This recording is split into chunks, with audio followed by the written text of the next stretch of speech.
We're going to treat this untreated pine floor using a mahogany oil glaze. Before you start, make sure that you have everything you need. Boiled linseed oil for the basic treatment.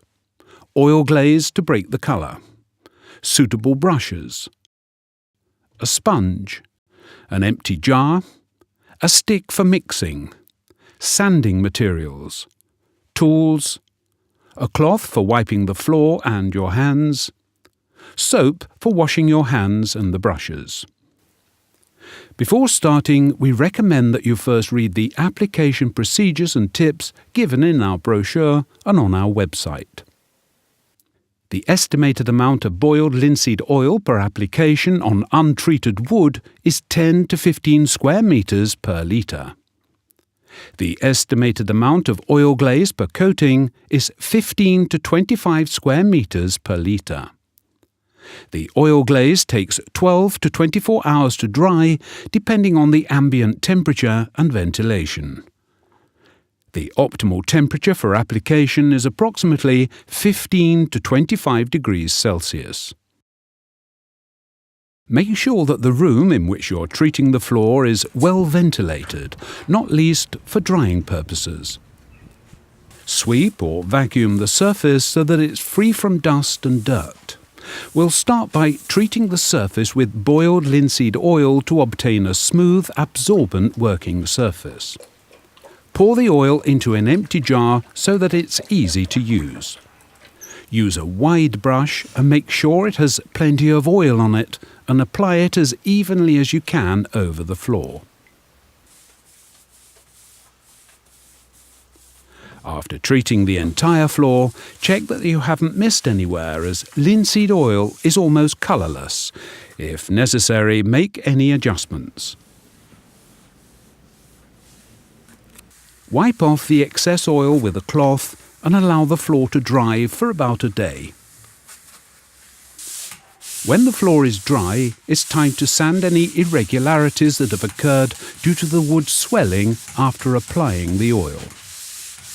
Wipe off the sanding dust with a cloth so that the floor is completely clean before applying the glaze. Now it's time to mix the glaze. Open the cans with a spatula so that the lids remain undamaged.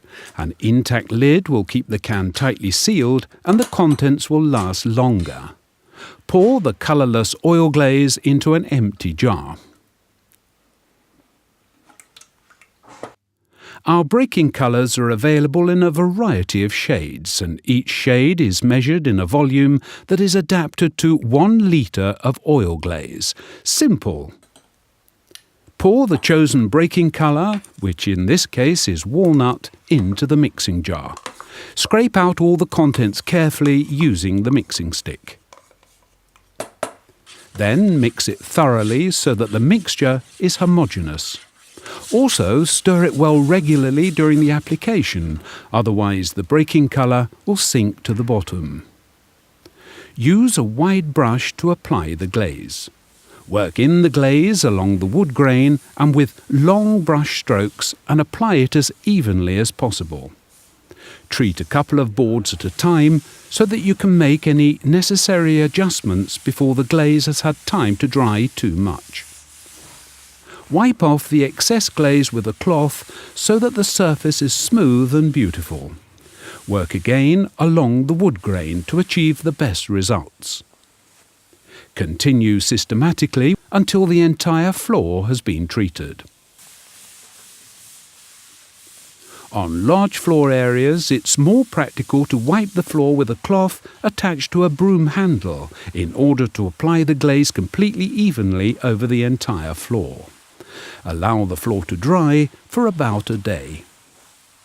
Due to the fact that the glaze is semi-transparent, the thicker the layer of glaze you add, the darker the tone becomes. If a darker tone is what you want, then simply repeat the treatment in the same way as before.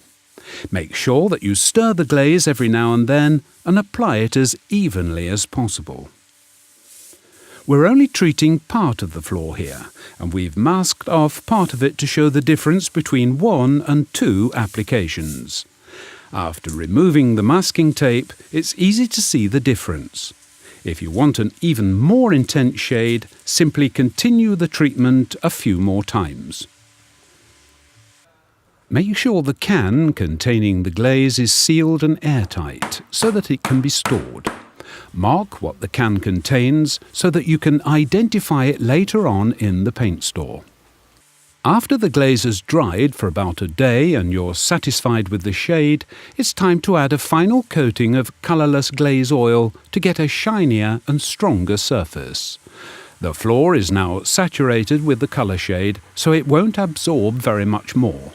Apply the glaze oil with a sponge and wipe off any excess with a cloth. To avoid spontaneous combustion, soak all the cloths that have been in contact with the oil and seal them in a waste disposal bag. Wash the brushes and your hands with soap and water. It's worthwhile to look after your brushes, as a good brush is an expensive item. A used, well-looked-after brush is also better to work with than one that is brand new. If you're planning to use your brushes again in a few days' time, then they don't need to be washed but simply placed in raw linseed oil to prevent them from drying out. As stated previously, there are several different colour tones to choose between to suit different environments.